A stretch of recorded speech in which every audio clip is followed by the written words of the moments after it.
Em nome do Pai, do Filho e do Espírito Santo. Amém. Nós estamos reunidos hoje para falar da Semana Santa. A Semana Santa que se inicia no domingo de Ramos e termina no domingo de Páscoa. Então, no meio dessa semana, acontece a quinta-feira eucarística, na quinta-feira. Na sexta-feira acontece a morte e crucifixão de Cristo. O sábado é de Aleluia, é aquela festa da véspera da ressurreição de Cristo, e no domingo de Páscoa é a ressurreição de Cristo. Então, essa semana ela é a semana mais importante para a fé católica, Então, começa no domingo de Ramos, são 8 dias, domingo de Ramos, e termina no domingo de Páscoa. O domingo de Ramos dá início à Semana Santa e lembra a entrada triunfal de Jesus em Jerusalém, aclamado pelo povo. Então, quando Jesus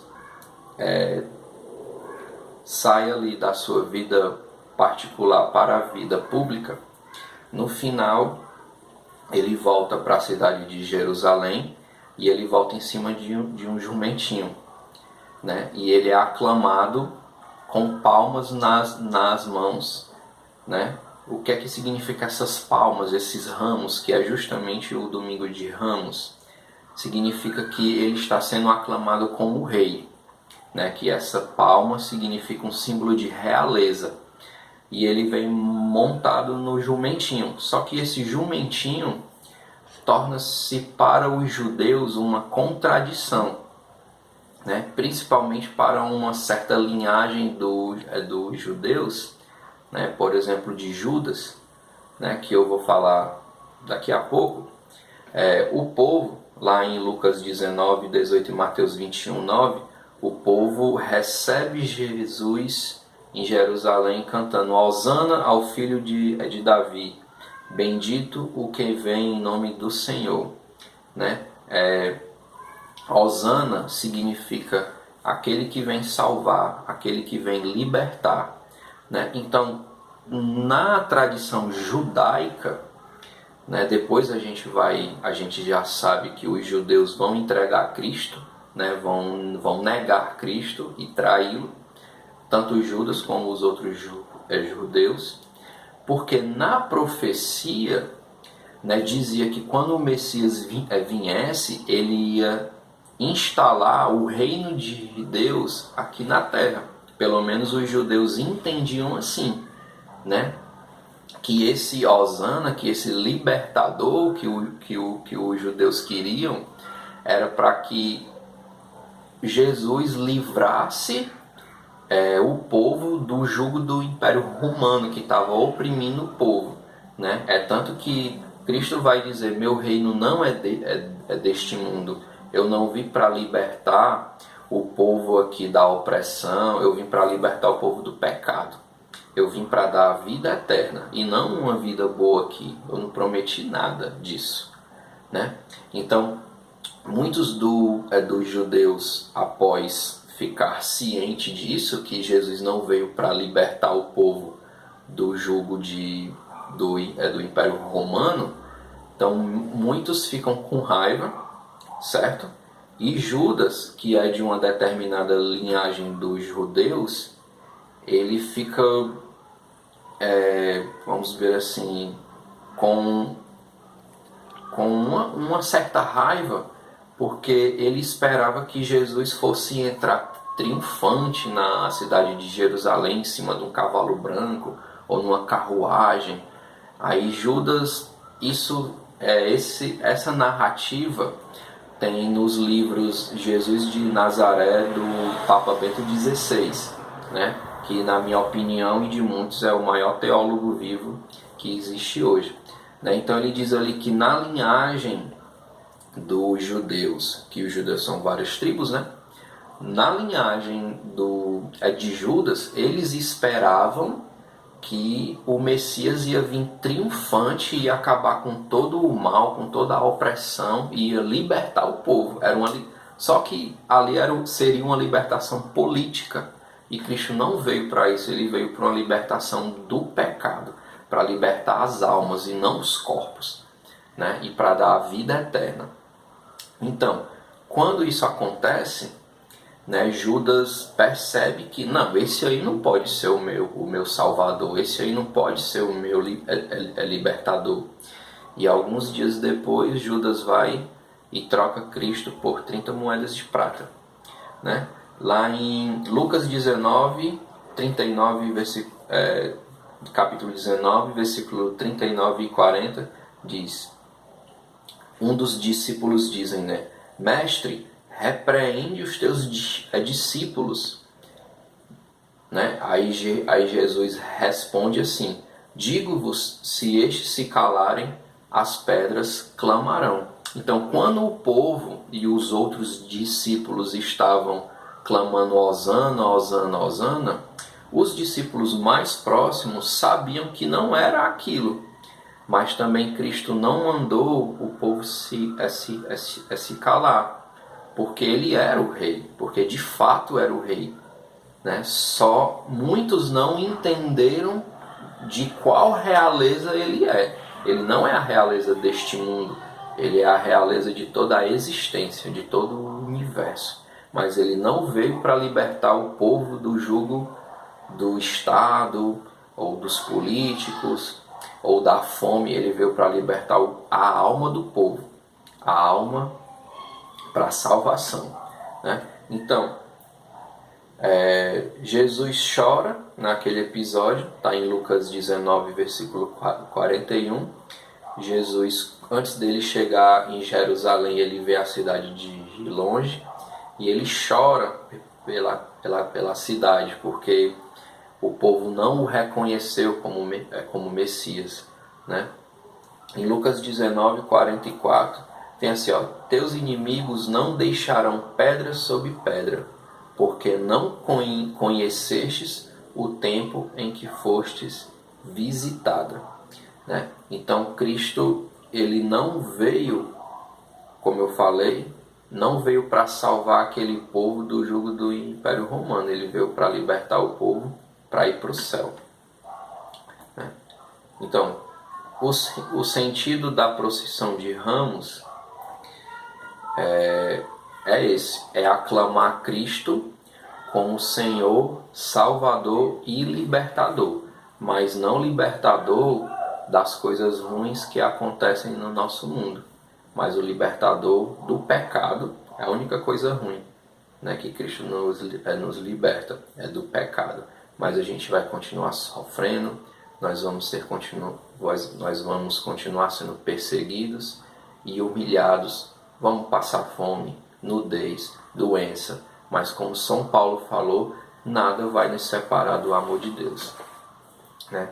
Então, celebramos a instituição do sacramento da Eucaristia e a instituição do sacerdócio católico, que é na Quinta-feira Santa, certo? Então, na Quinta-feira Santa, em todas as dioceses é celebrada uma missa especial na quinta-feira de manhã, que é a missa da instituição da Eucaristia e da bênção dos Santos Óleos.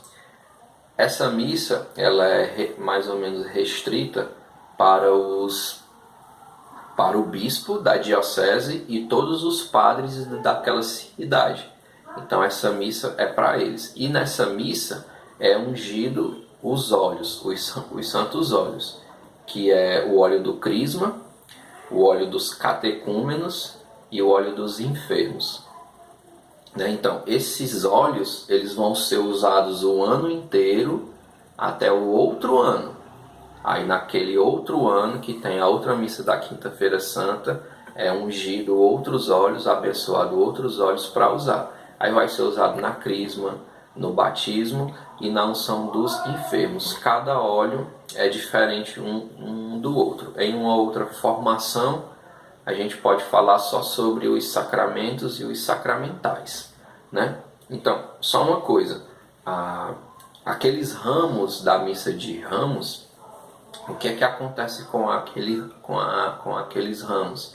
Eles são guardados e com o tempo eles secam, né? E eles são queimados e utilizados como cinza um ano depois na missa de quarta-feira de cinzas. Então nada na Igreja Católica é por acaso. Nada é significado. Não é uma pessoa que inventou, vamos fazer isso aqui, não. Tudo tem um propósito, tudo tem um porquê, tudo tem uma pedagogia. E essas cinzas que é traçado na nossa testa é para mostrar que do pó nós viemos e do pó e ao pó retornaremos. Quer dizer o quê? Que nós não somos nada. Nós somos. Quinta-feira tem a missa também do lava-pés, né? Que é onde o sacerdote faz uma pequena encenação, chama 12 pessoas ali da comunidade e lava os pés delas, né? Para demonstrar aquela humildade que Cristo fez na última ceia, né? O início do tríduo pascal, começa na quinta-feira santa, né? O início do tríduo pascal celebra a última ceia na qual Jesus Cristo, na noite em que vai ser entregue, ofereceu a Deus Pai o seu corpo e sangue sob as espécies do pão e do vinho, e os entregou para os apóstolos para que os tomassem, mandando-lhes também oferecer aos seus sucessores. Então, ali na última ceia, é um dos momentos mais importantes que tem, porque Cristo ele dá várias notícias para os apóstolos e várias ordens. Uma delas é que eles são ordenados ali. Então, assim como Cristo fez do pão e o vinho seu corpo e sangue, ele também dá total autoridade aos apóstolos a repetirem, a renovarem esta última ceia. Então, fazer isto em memória de mim, né? Então, não é no sentido figurado. Depois nós podemos falar só sobre a Eucaristia, um momento só sobre a Eucaristia, para ver se é realmente o corpo e o sangue de Cristo, ou se é só um pão e o vinho que representa o corpo e o sangue de Cristo, né?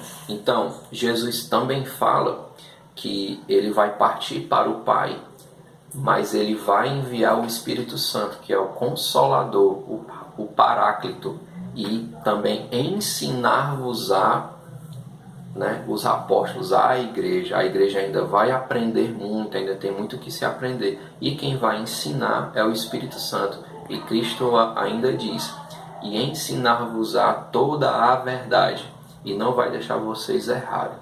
É tanto que na Igreja Católica, a Igreja Católica tem 2000 anos,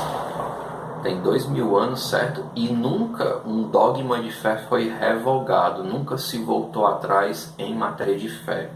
O nosso credo, que é o credo niceno-constantinopolitano, né? Então ele foi escrito no ano 325, né? Onde quando ali meio que terminou a doutrina cristã, né? Onde a doutrina cristã estava completa, né? Porque nesse tempo houve muita discussão do que era que podia, do que era que não podia, sobre os livros da Bíblia, quais eram os que iam estar, quais eram os que não iam estar.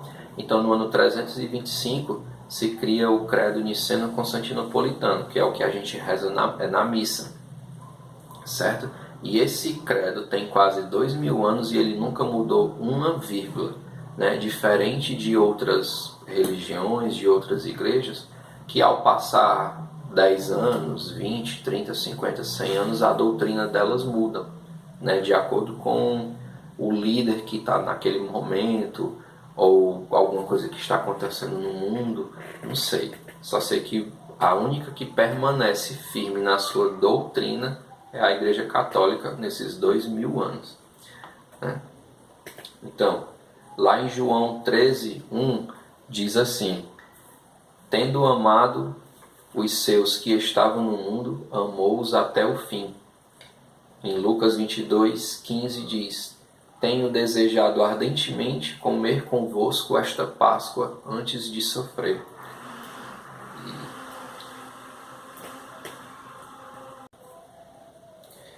Então, Lucas 22:15 diz: tenho desejado ardentemente comer convosco esta Páscoa antes de sofrer. Então, a Páscoa ela era um feriado judeu, que significa que a libertação do povo do Egito e a peregrinação dos 40 anos no deserto. Então isso significa a Páscoa. Então no dia de Páscoa dos judeus, eles celebram uma ceia, né? E Jesus, ele, na linhagem de Jesus, ele vem da linhagem de Melquisedeque, que é lá do Gênesis, né? E o Melquisedeque era um sacerdote. E o Melquisedeque, ele fazia os seus... Enquanto outras tribos dos hebreus faziam os sacrifícios de animais, Melquisedeque fazia o sacrifício com pão e vinho. Então Melquisedeque é como uma prefiguração do sacrifício de Cristo e da última ceia, né? Então por isso que Cristo faz o sacrifício, né, com o pão e o vinho, né? E como eu falei, Cristo na última ceia ele dá muitas missões, autoridade e promessas aos apóstolos, né? Juntamente com aquela promessa que ele faz a Pedro: Pedro, tu és pedra, e sobre ti edificarei a minha igreja, e as portas do inferno não prevalecerão contra ela. Então, se Cristo instituiu ali uma igreja, então Cristo não é mentiroso e ele nem vai descumprir com as promessas dele. Então, a mesma igreja que ele instituiu ali na Semana Santa, ali por volta da Semana Santa, é a mesma igreja que está de pé até hoje. Então, essa igreja ela tem que ter 2000 anos. Então, na Sexta-feira Santa, celebra-se a paixão e morte de Jesus Cristo. O silêncio, o jejum e a oração devem se marcar esse dia. Mas esse dia não é um dia triste, não é um dia de luto, é um dia de oração e de reflexão, né? É o dia em que o cristão entende que Cristo deu a sua vida por nós e nos salvou. E morreu de morte de cruz, que na época era a morte mais humilhante que tinha, né? Então, neste dia, é o único dia do ano na Igreja Católica onde não se celebra a missa. Mas, como eu falei, existe o beijo da cruz, a celebração do beijo da cruz, que geralmente acontece às 15 horas, às 3 horas da tarde, que foi a hora em que Cristo foi crucificado. É celebrada a principal cerimônia do dia, que é a Paixão do Senhor, com a liturgia da palavra, a adoração da cruz e a comunhão eucarística. Não tem missa, mas tem a comunhão, porque é distribuída as hóstias já consagradas nas outras missas, né? Então, as hóstias consagradas ficam guardadas no sacrário, há uma celebração da palavra e depois a distribuição da Eucaristia.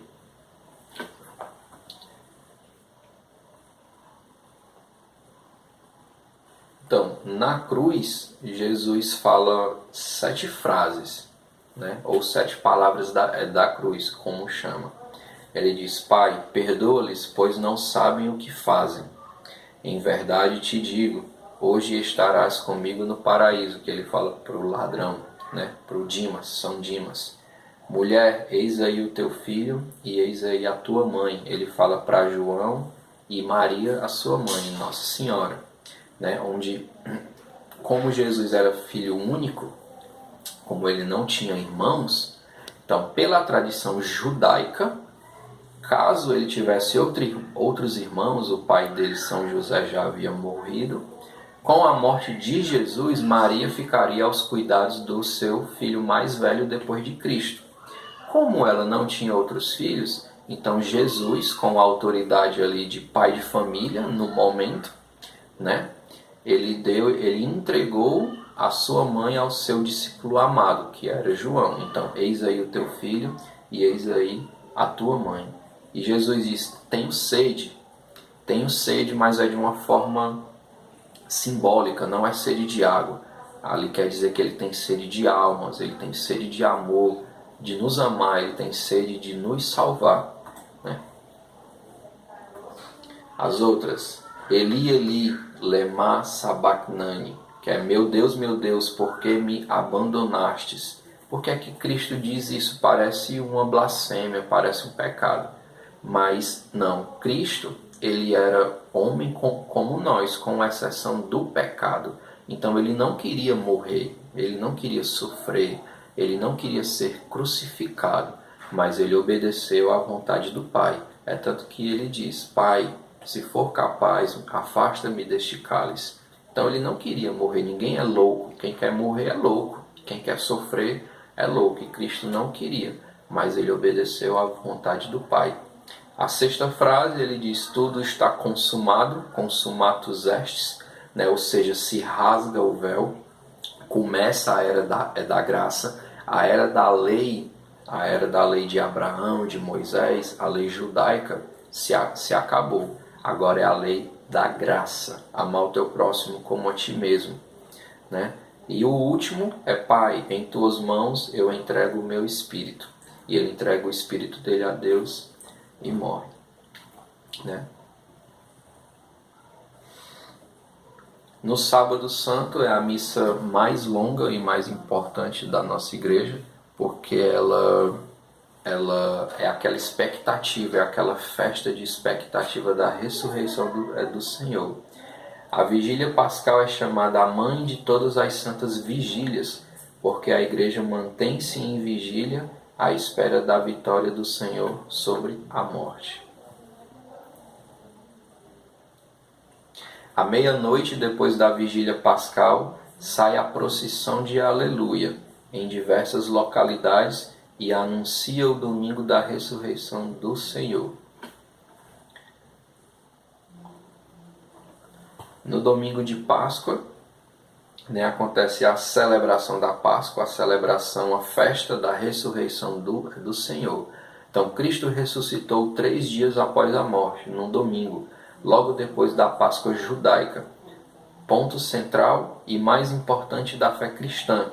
Através da sua ressurreição, Jesus prova que a morte não é o fim que ele é, mas que ele é o fim último, verdadeiramente o Filho de Deus.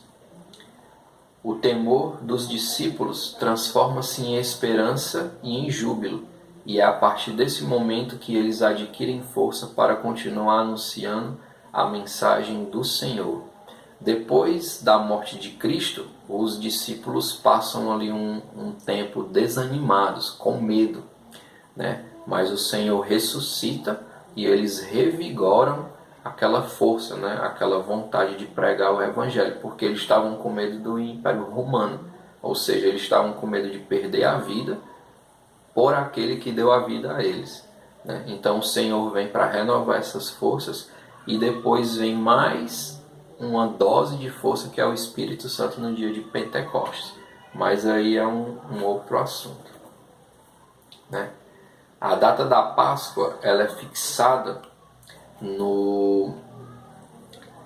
na sexta-feira mais longa, na noite, que é uma lua cheia, na sexta-feira mais longa do ano, e se conta 40 dias antes para fixar a data da quarta-feira de cinzas. Eu vou explicar aqui agora. No domingo de carnaval é 49 dias antes da Páscoa. A quarta-feira de cinzas é 46 dias antes da Páscoa. 46, desculpa.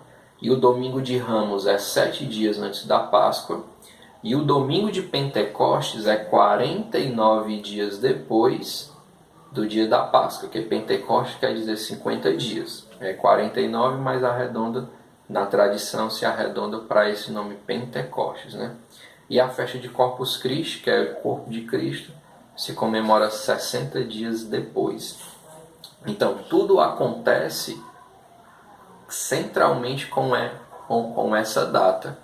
É a data da Páscoa. Quando se descobre no calendário a data da Páscoa, é que todas as outras datas são fixadas.